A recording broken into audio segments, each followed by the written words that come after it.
Tenía 16 años. Ayudaba en las ventas en el mercado con mis hermanos y mis papis para así ganar platita para la familia. Pero un día todo cambió. Esa vida a la que estaba acostumbrada se desvaneció por una interesante propuesta. Irme a otro país para trabajar en otro lugar donde se suponía ganaría más dinero y así ayudaría mejor a mi familia. Unos señores me ofrecieron el trabajo. Fue tanta la emoción que acepté sin decirle nada a mis papitos y de esa manera me llevaron. Pero jamás pensé hasta dónde podía llegar la codicia humana. Personas compradas, vendidas y explotadas a diario como si se tratara de cualquier mercancía. Son víctimas invisibles, esclavas que están, pero que a la vez se pierden entre la rutina de un día normal. Algunos dicen que la esclavitud ya fue abolida, pero no. Ahora nuevas cadenas atan la libertad de los seres humanos. La captación, el traslado, la acogida y la explotación de seres humanos sin su voluntad o por engaño se denomina trata de personas. Actualmente es considerado uno de los 3 actos ilícitos que mueven más dinero en el mundo, junto al tráfico de drogas y al tráfico de armas. Según la Organización Internacional del Trabajo, la trata de personas genera aproximadamente $32.000 millones cada año. Paulina Cáceres, de Fundación Nuestros Jóvenes, cataloga esta problemática como la esclavitud del siglo XXI. Es cuando una persona ha perdido su libertad, su dignidad, cuando se cumplen ciertas condiciones y la persona simplemente está en condiciones de esclavitud. Según la Organización de las Naciones Unidas, cada año en el mundo cerca de 2.45 millones de personas son víctimas de trata. Los niños, niñas y adolescentes son el 50% de esta cifra. A la trata se la debe entender como todo un proceso, donde actúan varias personas y cada una de ellas cumple una función. Los conocidos como captores son los que dan el primer paso para acercarse a la víctima y reclutarla. Existen distintos medios de captación que ellos utilizan para lograr su fin. Los captores atacan a sus víctimas con la utilización de la violencia, el secuestro y las amenazas para así amedrentarlas y explotarlas. Se ha vuelto usual ver en los postes de la ciudad, en las páginas de los periódicos y en la internet cientos de anuncios, ofertas de empleo, cursos y premios. Pero posiblemente, tras estas propuestas se pueden encontrar redes de trata en espera de sus víctimas. Personas cercanas ofrecen remuneración y un falso cuidado para las víctimas, a cambio de que vayan a trabajar con ellos. La explotación los espera. Comúnmente, la población de adolescentes es más vulnerable a ser captada por medio del enamoramiento para crear un lazo de afecto con su captor y así aceptar cualquier petición que incluso vulnere su integridad. Una vez que la víctima es captada, el siguiente paso es separarla de su entorno y trasladarla a un lugar donde se vuelve más vulnerable para estos tipos de explotación. Las víctimas son obligadas a prestar servicios sexuales en prostíbulos o centros de diversión nocturna. Las víctimas son sometidas, sin su voluntad, a largas jornadas de trabajo doméstico, de construcción, en maquilas textileras y otras actividades. Las víctimas son inmiscuidas en bandas organizadas para el robo, asalto, venta de droga y otros delitos. Muy bien, Wambra. Tras un niño, niña o adolescente que pide caridad en las calles, en medio de las avenidas y veredas se encuentra una red que los somete. El fenómeno de la trata de personas está presente en 175 países del mundo. Entre ellos está Ecuador, considerado como país de origen, tránsito y destino de víctimas. Origen: se reclutan víctimas para trasladarlas a otras ciudades o países. Tránsito: llegan personas por medio del tráfico ilegal para ser llevadas hacia un tercer país. Destino: se importan víctimas que son explotadas con distintos fines. Según la Organización de las Naciones Unidas, en Ecuador se estima que 6.000 personas son víctimas de trata. Sin embargo, el total de denuncias en 2012 fue de 255 y solo el 2% de ellas tuvo sentencia. La fiscal Tania Moreno señala que el desconocimiento social de este tipo penal conduce a la impunidad. A veces el desconocimiento del tipo penal hace que muchas veces se confunda por miedo, por la remuneración que entre comillas recibe, le hace invisibilizar que ella está en un sistema de explotación.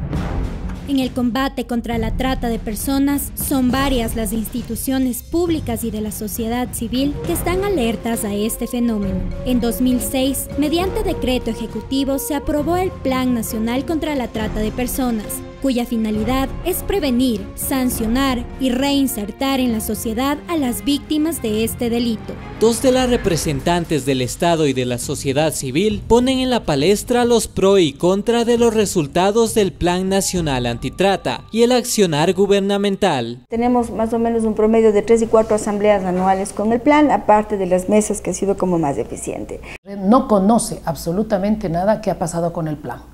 Lo han revisado 2, 3 veces, lo han entregado en Semplades y siempre los recursos han sido insuficientes. Estamos tratando de implementar un sistema informático que se llama Infotrata, que está ya desde hace algunos años. En la idea de poderlo hacer es una base de datos para poder registrar las víctimas de trata. Estamos también tratando de hacer una investigación este año oficial para tener un tema de investigación que nos dé cuenta de los factores que determinan la trata de personas. Y se le fue de las manos al Estado, y dicho por los mismos funcionarios. En paneles o en medios de comunicación, ellos mismos dicen que este es un tema demasiado grande y que las capacidades de las instituciones no están preparadas para asumir este tema.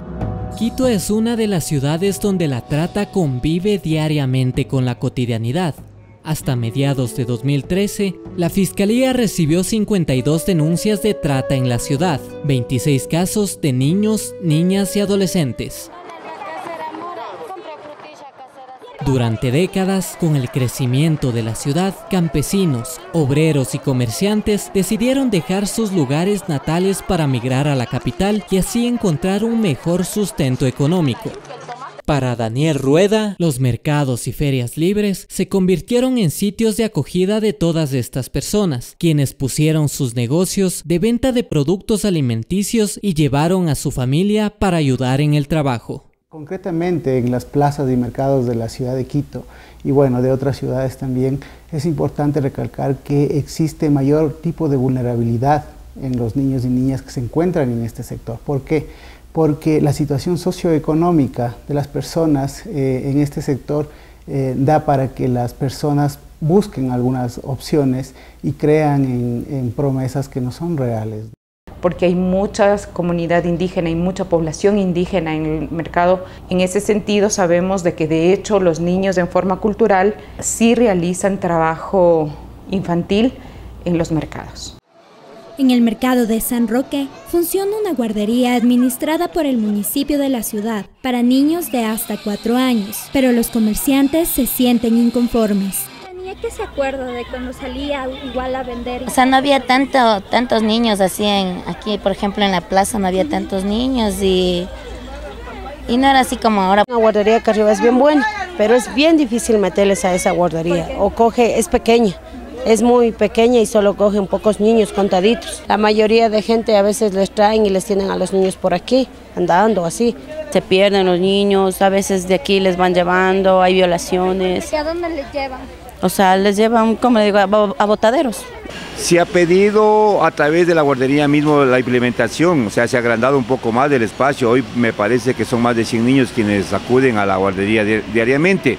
La preocupación de los vendedores de la Feria Libre de Lofelia también es notoria, pues en este sitio no existen guarderías ni lugares para que los niños, niñas y adolescentes puedan desarrollarse. Nosotros teníamos el terreno de la guardería, pero se daba mal uso. No tenemos un centro donde llevarles, donde que ellos tengan su actividad como niños, desarrollen. Un niño chiquito se desapareció de ahí y se le habían robado.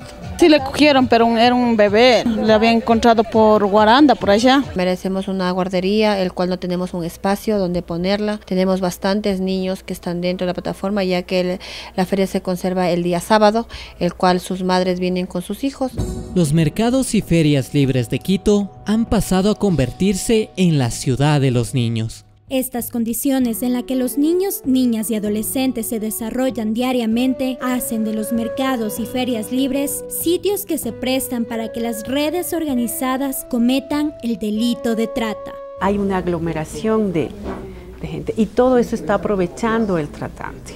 Por los casos que se ha podido procesar, especialmente cuando hablamos de plazas, ferias libres, vemos que están los niños totalmente en un grado de desprotección terrible, incluso por sus propios progenitores.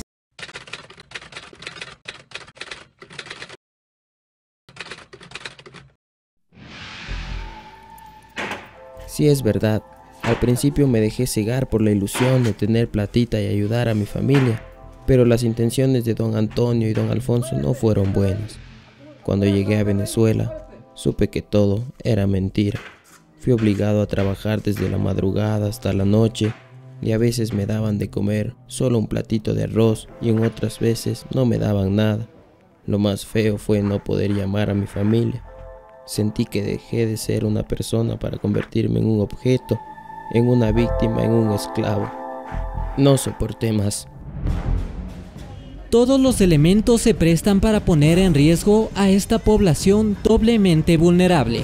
Los mercados y ferias libres son sitios de encuentro cultural que deben brindar condiciones aptas y seguras a los vendedores, compradores, comerciantes, a sus niños y familias. Esto tiene relación a las necesidades materiales como la estructura física, de salud y las iniciativas de prevención ante este delito. Los afectados aún esperan que los entes encargados tomen medidas radicales que los ayuden a recuperar la libertad que el delito les ha querido arrebatar.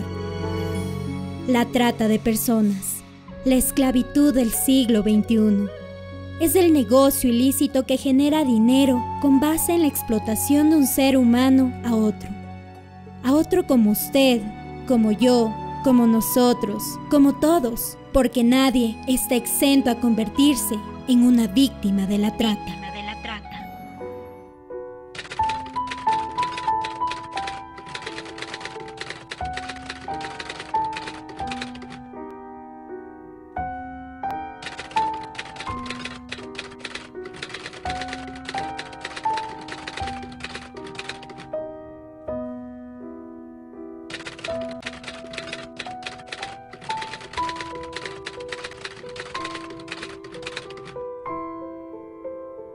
Desde Quito nos fuimos 2 muchachos y 2 muchachas, y 2 que nos fue acompañando a dejar. Me trataron mal, no me enseñé, vine escapando de esa casa.